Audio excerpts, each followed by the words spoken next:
Welcome everyone, my name is Piotr Pelcer and I will be talking to you about 7 sins of Scrum Master to make it a little bit dramatic. So people make mistakes, we all make mistakes, it's normal I would say, and we actually learn best from mistakes, and unfortunately we learn best from our mistakes. We don't learn so much and so well from others. We all sure wish it was different, but it is what it is. And over my career, I have made a lot of mistakes myself. I have seen a lot of mistakes being done. So I would like to share those with you. So maybe, just maybe, we can learn and improve based on other people failing, not ourselves. So just doesn't have to be this way that you fail yourself to learn yourself. I will take questions at the very end, and let's get started. So, who am I? A few words about myself. People find it interesting that I have went to college in the United States, which is part of the reason why this talk is being made in English. The second part is not to make it awkward for you, despite you all speaking Polish and me as well. It is because I would like this talk to end up on Agile by example someday, and obviously the English is mandatory there. So just for my sake, my benefit, I would like to get some practice speaking English and doing this talk in English. So bear with me and apologize for the inconvenience. So as I said, I did my studies in the United States. I was double major, computer science and software engineering. But just after college, I came back to Poland and started my career as a Java developer.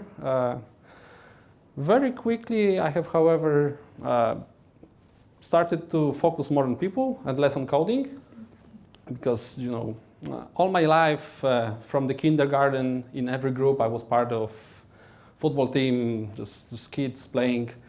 I kind of was a natural leader of every group, and I enjoyed analyzing people, working with people, making sure we can all improve and we can strive to be a team, a group that works well together.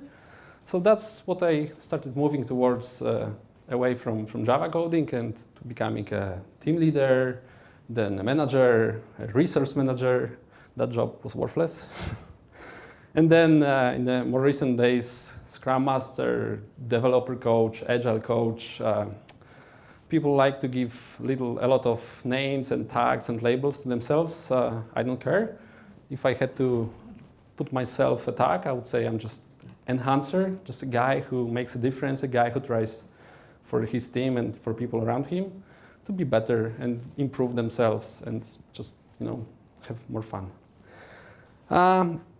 So I have this motto, I would say, that today I will change the world a little bit, because I believe it's very hard to change the world in the big time, but around you, you can do it every day. You can make someone's lives better, someone's day nicer, someone learn something new, and just enjoy life a little bit more. If you live by that, and I live by that, I think it makes a difference. So quite recently, I have been working most with IPF Digital company, who was kind enough to sponsor the recording of this meeting, and they are currently recruiting. So at the end, if you're interested, there are some ads here, so we can take them. And also, just a couple of months ago, I have co-founded Agile Masters, which is just a partnership with my colleague, when we joined forces to deliver best Agile solutions, consulting, training, and so on and so on. And I think that's enough about me. Let's get to the gist of this presentation, the 7 sins. So we'll go in the descending order, but it's not really like an order that number 1 is the worst sin or something. It's just kind of a way I ordered them. So number 7, sorry. So imagine this story. Your CEO of the company that you're working for, is going golfing. And he's going golfing with a bunch of his friends, other CEOs, and they are all talking about this Agile stuff. And he doesn't get it. Like, what's Agile? Am I fat? Is that it? No. So he finally asks, guys, Agile, what is it? And they tell him, well, in IT, you need to be Agile or your company is going to die. So he goes, okay, I don't want to die. I don't want to lose my job and my company. So he comes back to the office Monday morning and saying, okay, guys, we're going to be agile. Agile transformation project is starting. And I will tell you all about it. I will hire some consultants. They will do it in 2 weeks, they promised. They're expensive, so sure they're right. And this is how it's going to be. You guy, you have been the leader of this team. So from today, you're the Scrum Master, or let's call it technical Scrum Master, because that's what I feel is suitable for you. So you just do what you have been doing. And you who have been the project managers now call the product owner. And the team stays the same. So what's a product owner? It's just the same, you just do the same and just write requirements differently. You do those user stories. What are user stories? Do I have to talk to people? Oh God, no. You just have to use this template. So I, as a project manager, a product owner now, want you to implement this so that my boss is happy and we make a lot of money. Okay, that's easy. And the Scrum Master guy, the technical Scrum Master, what do? Well, what you always did. So you just split the tasks, estimate them yourself, take status from the guys, you just boss them around just like you did before. Oh yeah, I forgot. There are those meetings that you need to organize. So if you organize those, and on those meetings, like on planning, you put the tasks to your team and you tell them what to do, and we're good. You're a Scrum Master now. And obviously, paper or virtual paper will take everything, but your email footer doesn't make you who you are. It doesn't make you a Scrum Master at all. So if you're being the team's manager, just like you were before, well, it's hard to call it a sin because it's just you're calling yourself something that you're totally not. So you're just not a Scrum Master, and it's very hurtful to people that you tell around that you guys are doing Scrum, and the only place this is Scrum is in the name and in all the names and all the meetings that are surely being misimplemented. And what you should do instead, if you want to change that, if you don't want to be the team's manager, but become actually a Scrum Master. So I think you should try to really understand the Scrum Master role. Don't take what you were told for granted. Just educate yourself. There are so many materials these days on the internet that are just free and easy and just there.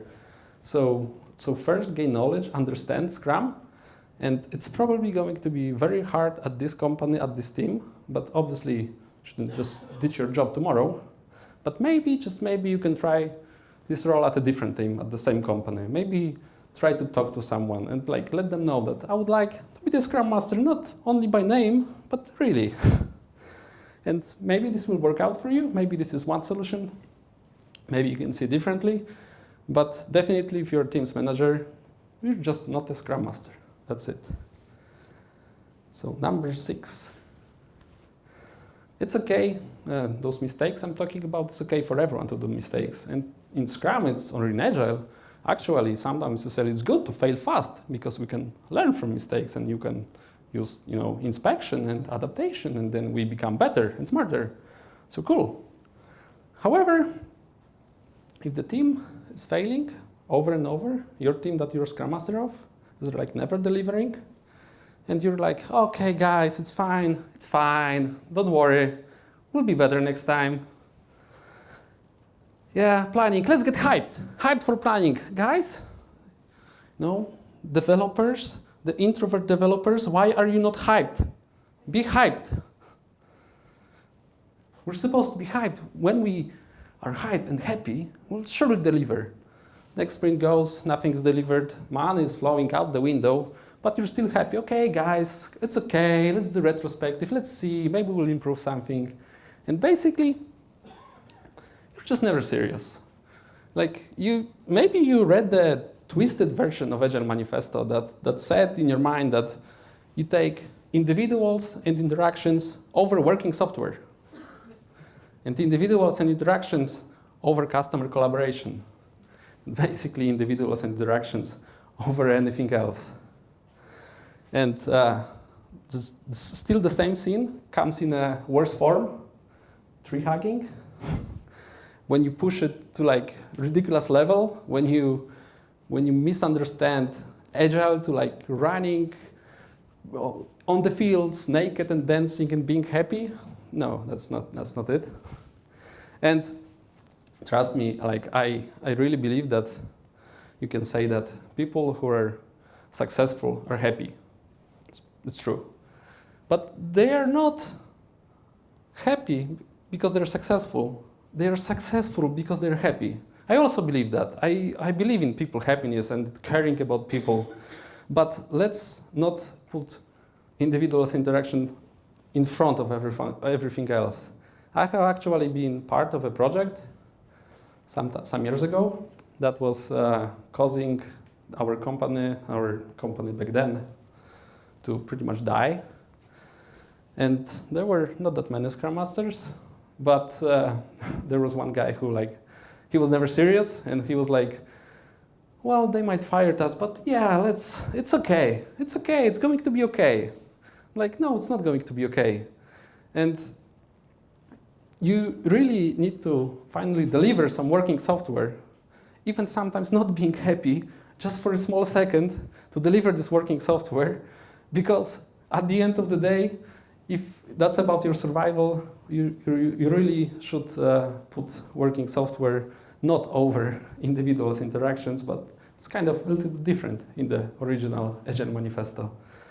So that's, I guess, the end of that one. So yes, people happiness, of course, just don't let it overshadow everything else, because if you do, you not only make yourself look ridiculous, but you make the whole actually Agile motion be ridiculous, because people perceive it from outside that, okay, those Agile guys are those, like, I don't know, they're drunk, they're happy, like they're smoking something, and they don't care whether we are burning money or making money.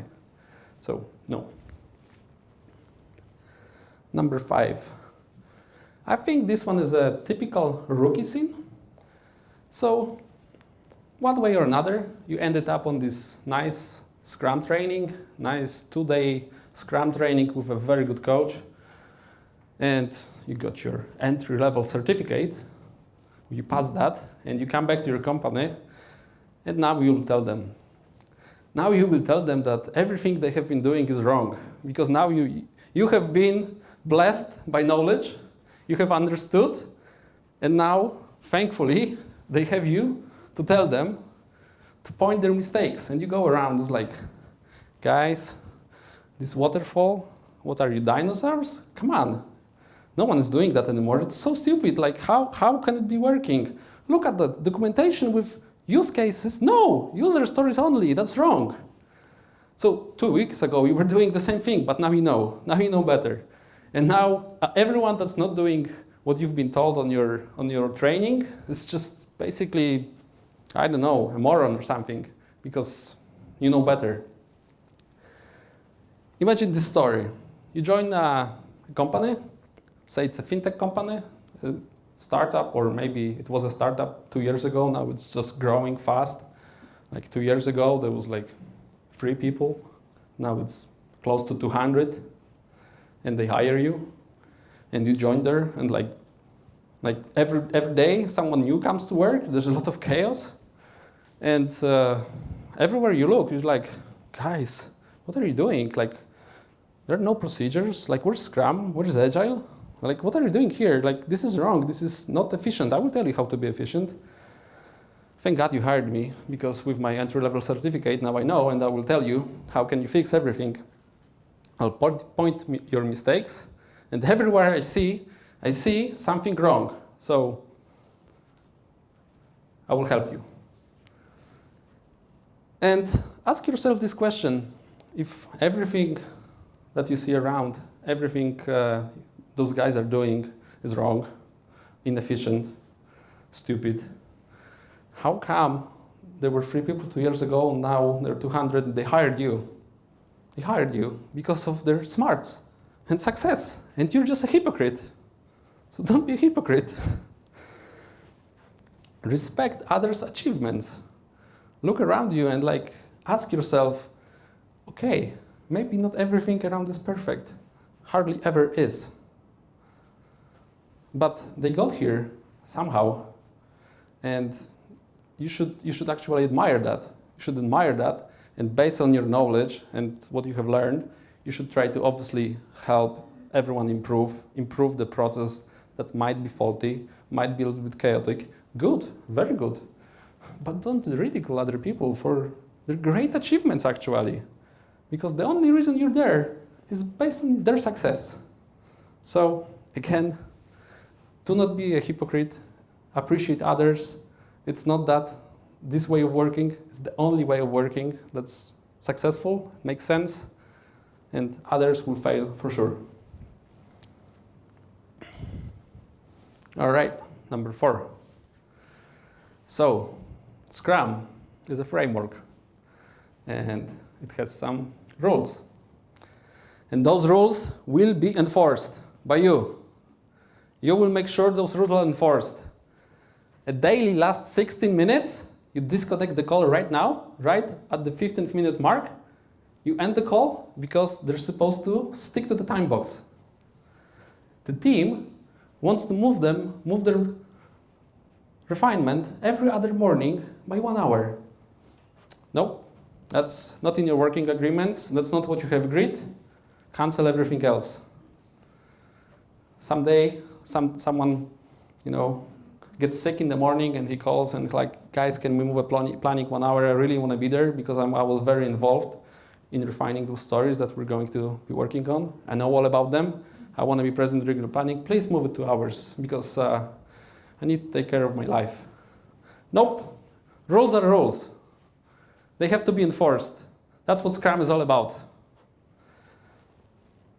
And God forbid anyone tries to refine a story during the planning because it just came up an hour ago and it's actually not following your definition of ready, so it needs to go. It needs to go and wait for the next sprint whenever it may start because those are the rules. So what you are doing is you are doing Scrum fascism. You clearly did not understand Scrum. It's not about those rules. It's not only about those rules.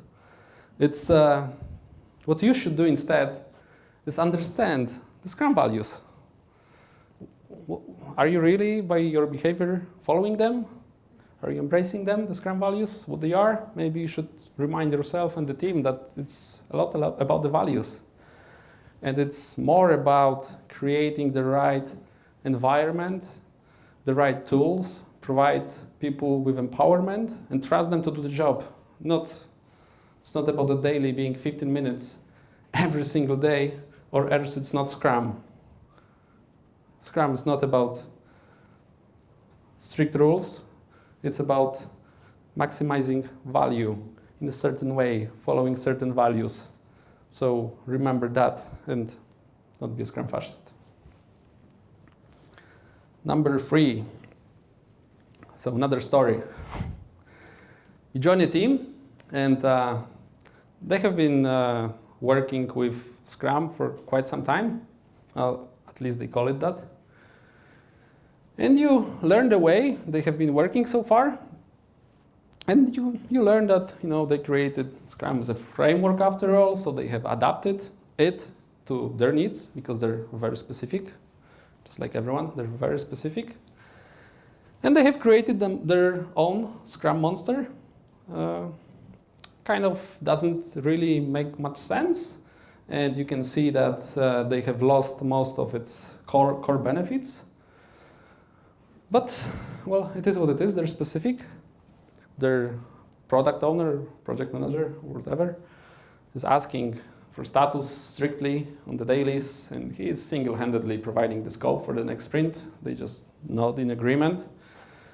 And you see all of that, and you just think, well, but that's how it is here, and that's how they have been working, and like everyone is happy. Like those guys are satisfied, and you start to like ask very shyly around how it works in other teams, and it just works this way at this company because they're specific. And you're like, okay, so what am I supposed to do? Well, you book the rooms for us, you put the stories in Jira for us, and you're good. So you do that for some time, and everyone's happy with you. And you're like, okay then, what a cozy place, lovely. So no one cares that it's not Scrum. You see it's not working, but maybe you start convincing yourself actually that, well, it is working somehow, and people are enjoying it, so why bother? So you just adapt, and then at the end of the month, you invoice and smile, and you're happy. And some months go by, maybe even years. And it's so convenient, it's a dream job. Like you really do pretty much nothing, like you do the easiest job ever. No one is bothering you, you're just getting paid, so cool. And 2 years later, you've probably forgotten everything because we live in a pretty dynamic world. Things are changing pretty quickly.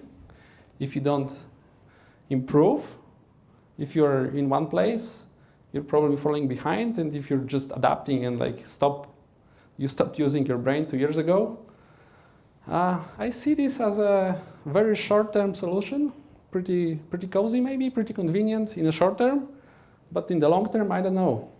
It doesn't make much sense to me, and I don't think you're doing a good job at being a Scrum Master, a leader, or whoever.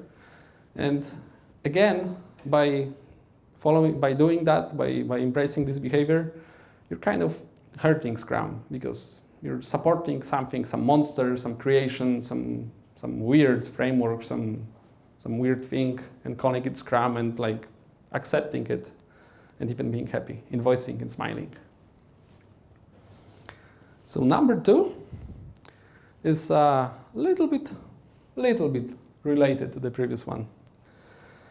So, say, different story. You join a different team, different company, forget those guys. Maybe you're a different person even. And the Scrum within this team, it is as intended. There are all the meetings, all the ceremonies are in place.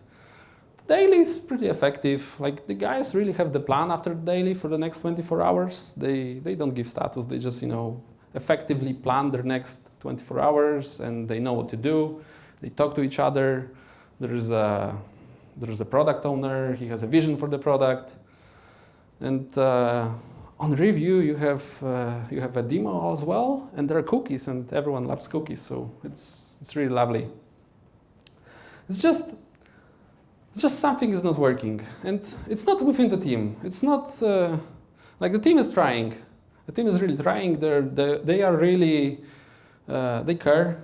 They work hard. They understand each ceremony. They really talk about the process during the retrospective. They try to improve, and as I said, they even invite stakeholders with cookies to their review. And the product owner has a vision. It's just, I don't know. Maybe the team isn't cross-functional. Maybe they have this dependency on another team that's doing front-end somewhere. And oftentimes, at the end of the sprint, they're done, but not really. Like their code is done and committed and merged, hidden behind the feature flag, but it's worthless. And it's not their fault. Like they did their job and like they feel good about themselves. And you kind of see it as a problem. And but it's not the team's problem. It's not really within your reach. And maybe it's a different problem. Maybe in this company there is like a fixed date to end your sprint, so that all the teams are synchronized. Say it's Friday, and it's okay. This is Friday, but on Fridays in the morning, all the testers or the QAs have this meeting that's lasting 3 hours in the morning. And they never get a chance to test the code that was last minute, so the whole sprint pretty much. And well, you would like to move the sprint to a different day, sprint end, but you can't because it's not your decision. It's not the team's decision. That is what's the status quo in this company. That's what someone decided. And you really try your best. You work hard to improve within those conditions, those limitations that you're surrounded with, I gave 2 examples, but you can probably think from your own experience about others that are given to the team from somewhere, from the organization. And you really try within those limitations to fight it, to deliver, but you fail often because, well, it's not your fault. And what you're doing is you're thinking inside the box or not thinking outside the box. So the Scrum Master role is sure about the team and the product owner, but also about the organization. And if you just accept the status quo and you even sometimes defend those limitations that you are given, no, that's wrong. You really should challenge the status quo. And if you see some procedure, something stupid that is blocking your team, is an impediment, is a serious impediment outside the team, but for the team, you should try to work with your organization and fight it. If you're not doing that, you're not really a great Scrum Master for the team, because you are trying and maybe you're good and the guys like you, but that's not what this role should be fully about. You should also work with your organization and let them know. Talk to everyone. Don't be afraid to go even higher up and explain how is this affecting us. And one way to explain it is to use money. For example, every sprint, you can probably estimate how much it costs to the company. And if you don't deliver it at the end, it's basically money out the window. And you can try to go somewhere and ask them, those 200,000 euros just bought us this one ticket on production. Are you satisfied with that? Because if we move this Friday's QA meeting, you would have this, and this. Maybe it will be better. What do you think? This is just an example, but I think you get my point, that you should not just stick to what's given to you from outside, from outside the team, but you should focus, also dedicate some time to making sure the environment provided to the team is one that they're satisfied with and that enables them to truly be a good Scrum team and deliver value. Okay, last one. So, Scrum Master. Who is a Scrum Master? One common definition, the one that comes to everyone's mind at the beginning is that, well, Scrum Master is kind of a servant leader. And okay, so let's look at it. Let's try to take it apart. So being a servant is fairly easy. You know, organizing rooms and making sure the meetings take place and taking care of the time and taking care of the board or Jira or whatever. Let's be honest, anyone can do it. Anyone, basically anyone on earth can do it. But then there's more. That's not enough. You should know Scrum. So you should not only know Scrum, you should make sure your team knows Scrum and your product owner knows Scrum and understands it and implements it correctly. So you need to teach yourself, maybe get a certificate, and let's not kid ourselves, the entry-level certificate is pretty hard to fail. But you need to learn those rules, those simple rules, and teach them to others. And I'd say it takes something from you to get that, to understand that, and teach it to others. But it's still doable. I can say it's still doable. But there's more. Every Scrum Master is also Agile coach in a way, that he is coaching Agile way of thinking to the team, to the organization, to the product owner. And coaching is definitely next level. It's difficult to do correctly. It's difficult to master. It takes practice. Some people are naturally better at it. Some are worse. So if you combine it with the previous two, it's quite a job already to do it correctly, all of that. Maybe not rocket science, but still it's already pretty challenging. However, there is still one extremely important thing that's missing, and I think this is my favorite scene because I see it, I think, most often. And that is not being a leader. So you can know Scrum, you can be the servant, you can even do some coaching on Scrum, but if you're not the leader for the team, for those people, then I think this is a problem. Because those people will never truly follow what you're trying to teach them. And never truly go after you in this Scrum way and understand its core. And how you, I think, should try to do it is, for example, the Scrum values. You should live by them every second. You should be a role model that's showing them and pointing, not pointing, it's just showing them by behavior, by your acting, how you should be, how you should act on and off the job. And if you promote it, if you become the role model, and you sometimes, very often, people are saying Scrum Master is also protecting the team. And even saw it on a few training movies that, you know, the manager, the bad boss is coming to the team, and the Scrum Master stands up. I will stand to you. I will protect the team. You talk to me, you don't talk to them. They're busy. They have their sprint, and I will protect them. So talk to me. And very good.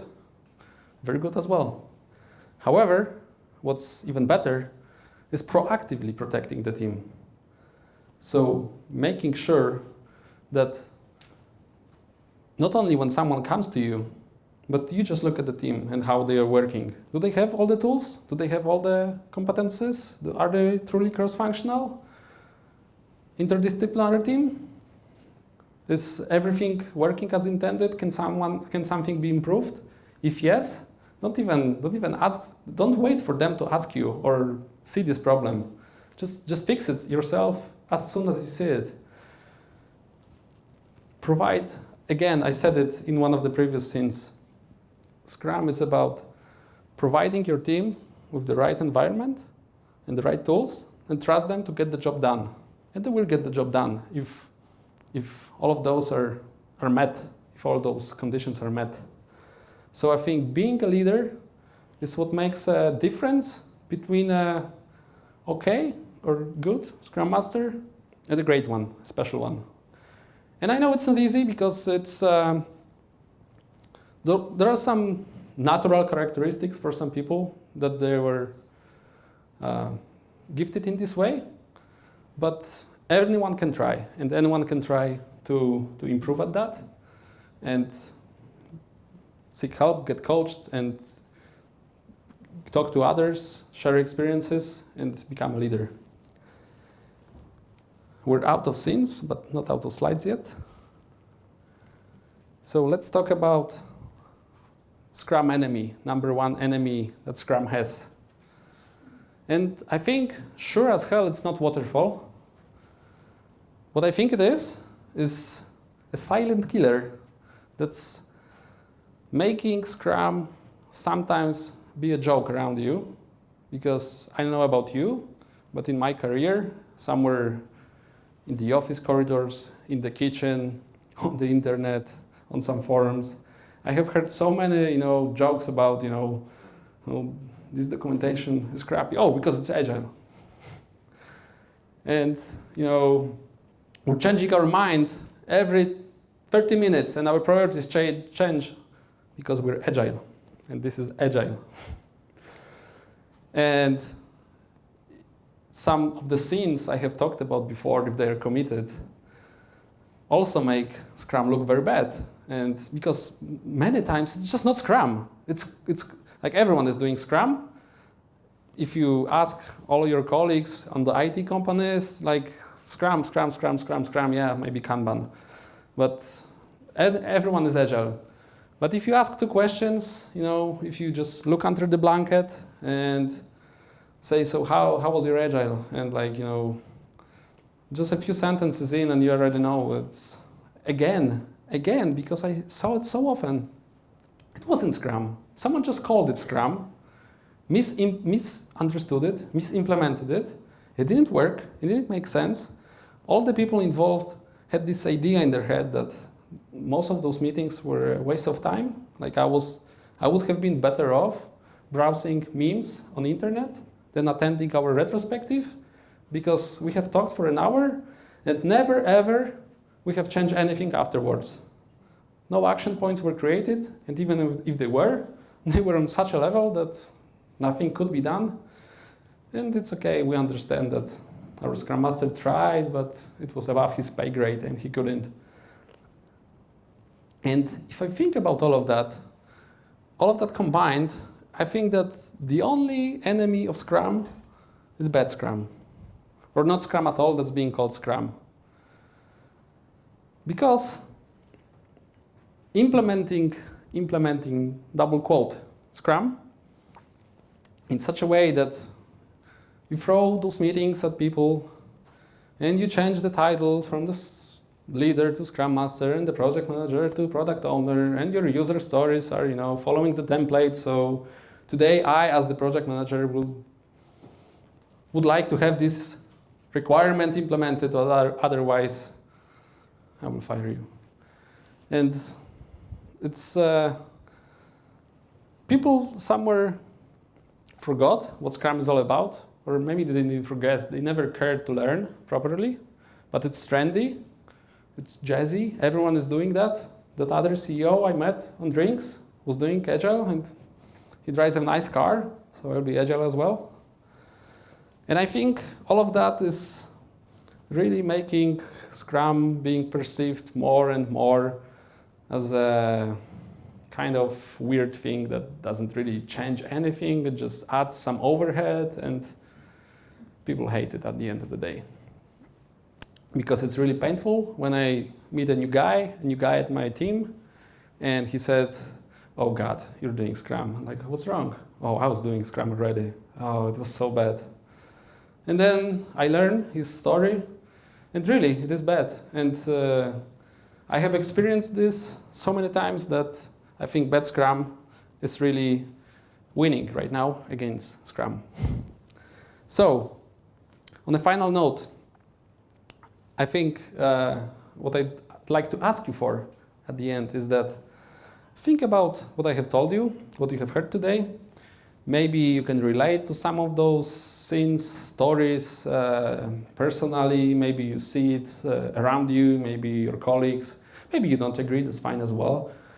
But try to sleep with this, what I told you, and try to think, how can you personally improve yourself, improve Scrum, a Scrum Master, someone on the team, someone in Agile community, meetup, help someone be better or be yourself better. And bit by bit, if you just do one improvement every day, as I said, together we can change the world a little bit. So that's what I had prepared for you for this talk. Thank you, and now it's time for questions. I'm not sure if I have a question, I have a comment, and it's about scene number 3, which is about when you enter an organization where they are not really doing Scrum, but everyone is happy. So I think we should be very careful, because if everyone is happy, then I wouldn't touch it. However, what I see as a potential is for this, let's say, Scrum Master new one, to look for problems and notice them, even if they are not noticeable. Then if you have an opening of a problem, then you can show it to the people who would be interested, and then this will be a way to change. But if there is no problem, then I would invoice and be happy. So I'll quickly paraphrase, because maybe not everyone heard the question. It was about scene number 3, which was adapting only. And what's your name? What Philip was saying is that if everyone is happy at this place, maybe there's not a good point to change stuff, because it is working. And it will be good to, in this case, stick to it and invoice and smile.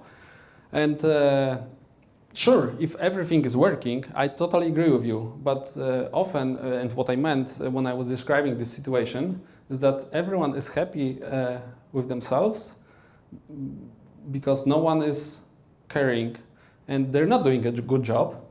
And teams are pretty much underperforming greatly and most of the procedures make little sense. You see it, but you do nothing because no one pushes you to it as well. You see rooms for improvement, but why bother? So that's what I meant. But sure, if people are happy and they're delivering good software and it is working, sure, don't touch it. As I said, Scrum is not a remedium to everything, including word hunger.